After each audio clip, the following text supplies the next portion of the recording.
যে অন্যতম শিশু উপদেষ্টা এবং গত বছরের জুলাই আগস্টের যে জঙ্গি আন্দোলন, সেই জঙ্গি আন্দোলনের অন্যতম আহ, নেতা ছিলেন এই আসিফ মাহমুদ, যুব ও ক্রীড়া উপদেষ্টা। গতকাল তিনি টার্কিশ এয়ারলাইন্সের একটা প্লেনে করে তুরস্ক হয়ে মরক্কো গেছেন ওআইসির একটা ইন্টারন্যাশনাল ইউথ প্রোগ্রামে অ্যাটেন্ড করার জন্য।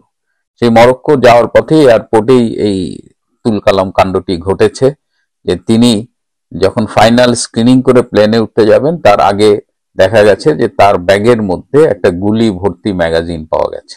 তো এটা তো যারা প্লেনে ফ্লাই করেন তারা জানেন যে গুলি বা বৈধ অস্ত্র যদি ক্যারি করতে চান তো সেইটা বক্স করার একটা সিস্টেম আছে, যে এটা হার্ড বক্সের মধ্যে থাকতে হবে, অস্ত্র আলাদা, গুলি আলাদা, সেটা এয়ারলাইন্সে হ্যান্ড ওভার করতে হবে, সেটা ডিক্লিয়ার করতে হবে। তো এইসব কোনো কিছু করেনি, উপদেষ্টা তার হ্যান্ড ব্যাগে করে গুলি ভর্তি ম্যাগাজিন নিয়ে চলে গেছে। এবং যখন ধরা পড়েছেন, যখন ডিটেক্টেড হয়েছে, তখন বলতেছে যে আমি ভুল করে ব্যাগে রেখে দিছি। তো এখন এইটা অনেকগুলো প্রশ্নের জবাব দিয়েছে।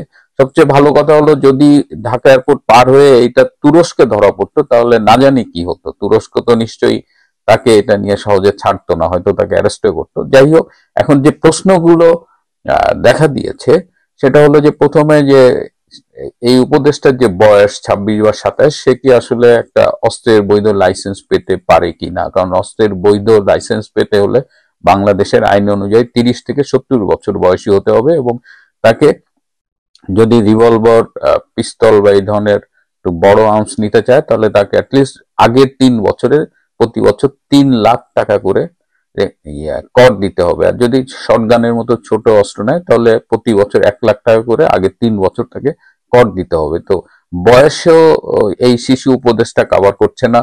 আর আমার মনে হয় না গত বছর বা তার আগে 3 লাখ টাকা করে সে ট্যাক্স দিছে। সে সে তো যতদূর শুনি মোটামুটি ফকিন্নি স্টাইলে ফকিন্নি ছিল, তো তার তো ট্যাক্স দেওয়ার কথা না।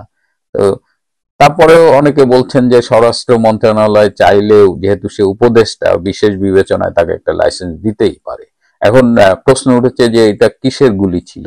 কেউ কেউ বলছে যে AK-47 রাইফেলের গুলি ছিল। এখন একজন এই শিশু উপদেষ্টা একটা AK-47 রাইফেলের লাইসেন্স পাইতে পারে কিনা, এটা নিয়েও একটা প্রশ্ন উঠেছে। আর আপনারা নিশ্চয়ই খেয়াল করছেন যে এই এই জঙ্গি নেতা কিন্তু গত বছরের আগস্টের পর থেকে প্রায় আওয়াজ দেয় যে মানে গত 5ই আগস্ট যদি শেখ হাসিনা সরকারকে তারা সরাতে না পারতো তাহলে তাদের সশস্ত্র যুদ্ধের প্রস্তুতি ছিল। এবং এই ভিডিও ক্লিপ কিন্তু সামাজিক যোগাযোগ মাধ্যমে ব্যাপক ভাইরাল হয়েছে। আমি জাস্ট একটা ছোট্ট ক্লিপ একটু দেখাই।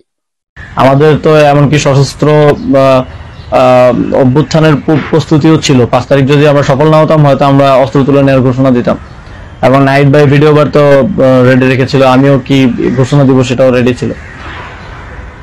তো এত অস্ত্রের আওয়াজ কিভাবে দেয়? মানে এই যে সশস্ত্র লড়াইটা করার প্রস্তুতি ছিল, সেই অস্ত্রগুলো কোথায়? সরকার বা রাষ্ট্র কখনো চেষ্টা করেছে সেই অস্ত্র উদ্ধারের, বা তাকে জিজ্ঞেস করেছে যে প্রস্তুতি ছিল সেই অস্ত্র কোথায়? এছাড়াও আপনারা জানেন যে গত বছর অগাস্টে দেশে প্রায় 450-র বেশি পুলিশের থানা ভাঙচুর হয়েছে, সেখান থেকে অস্ত্রের লুট হয়েছে, এবং অস্ত্রের লুটের পরিমাণ 4 লাখের বেশি পুলিশের অস্ত্রের লুট হয়েছে, এবং 14 লাখ গোলা বারুদ লুট হয়েছে। এছাড়া গণভবনের SSF এর কাছে কিছু অত্যাধুনিক আর্মস ছিল, প্রায় 600-র মতো, সেই 600 আর্মসও কিন্তু লুট হয়েছে। তো এই আর্মস গুলো কোথায় গেছে? সারা দেশে আমরা কিন্তু অস্ত্র উদ্ধারে তেমন উল্লেখযোগ্য কোনো উদ্যোগ দেখিনি। যৌথ বাহিনী বলেন, সেনাবাহিনী বলেন, কারো কাছে দেখিনি। তো সেনাবাহিনী যে মাঝে মধ্যে টুকটাক অস্ত্র উদ্ধার করে, সেটা যোগ করলে দেখা যাবে 600 থেকে 650 অস্ত্র তারা এই গত 11 মাসে উদ্ধার করেছে। তার মানে 4 লাখের বেশি অস্ত্র এখনো এই জঙ্গিদের হাতে আছে, এই যে আসিফ মাহমুদদের হাতে আছে, এবং এটার জোরে তারা ধরাকে সরা জ্ঞান করছে। কিন্তু এই অস্ত্রগুলো কি উদ্ধার করা উচিত কিনা সেটা নিয়েও এখন কথা উঠেছে। আর তো এদিকে যেহেতু সারা দেশব্যাপী এই বিষয়টা নিয়ে আলোচনা হচ্ছে, এখন এটা নিয়ে উপদেষ্টাদের মধ্যেও আলোচনা হচ্ছে। বেশ কিছু উপদেষ্টা মনে করছেন যে এর ফলে সরকার এক ধরনের বিব্রত বোধ করছে, এবং যারা একটু সিনিয়র উপদেষ্টা রয়েছে কিংবা বিএনপি পন্থী উপদেষ্টা রয়েছে তারা মনে করেন যে এই ব্যাপারে সরকারের একটা শক্ত অবস্থান নেওয়া উচিত।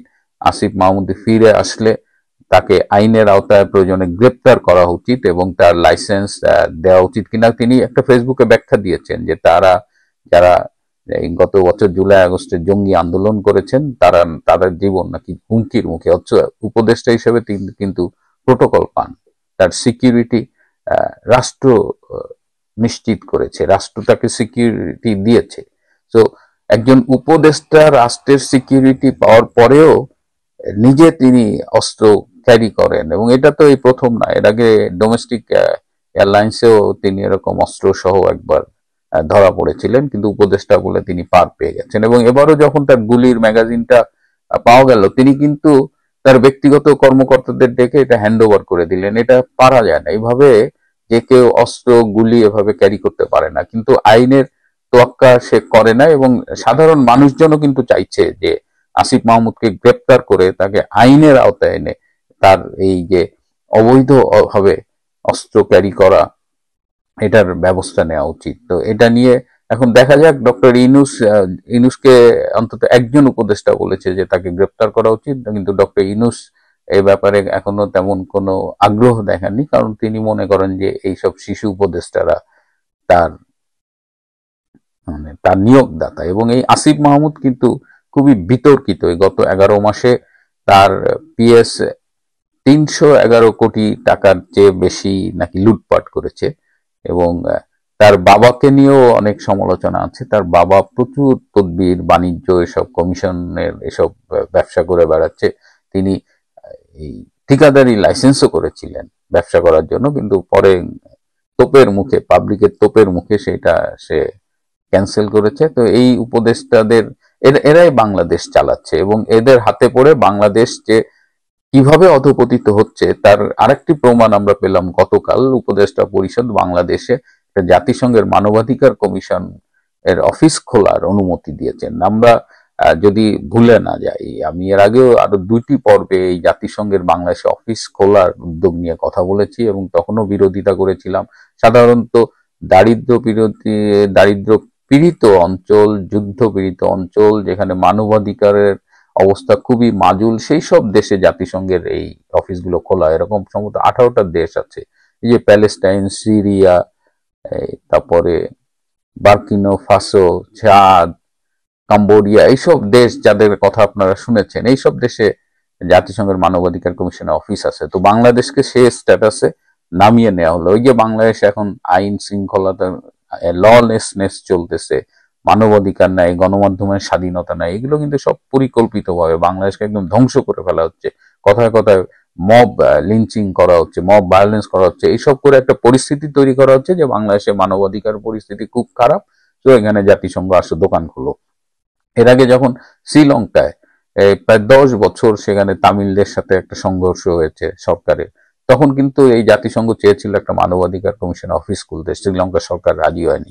ভারতেও তারা বিভিন্ন ভাবে সময় চেষ্টা করেছে একটা জাতিসংঘের অফিস খুলতে, ভারত রাজি হয়নি। এমনকি এই যে জঙ্গি সন্ত্রাসী এলাকা পাকিস্তান, সেখানেও কিন্তু এই ইউএন এর হিউম্যান রাইটস এর অফিস নাই। কিন্তু ডক্টর ইউনূস বাংলাদেশকে এমন একটা তকমা লাগাই দিল যে এখানে এখন ইউএন হিউম্যান রাইটস অফিস খুলতেছে।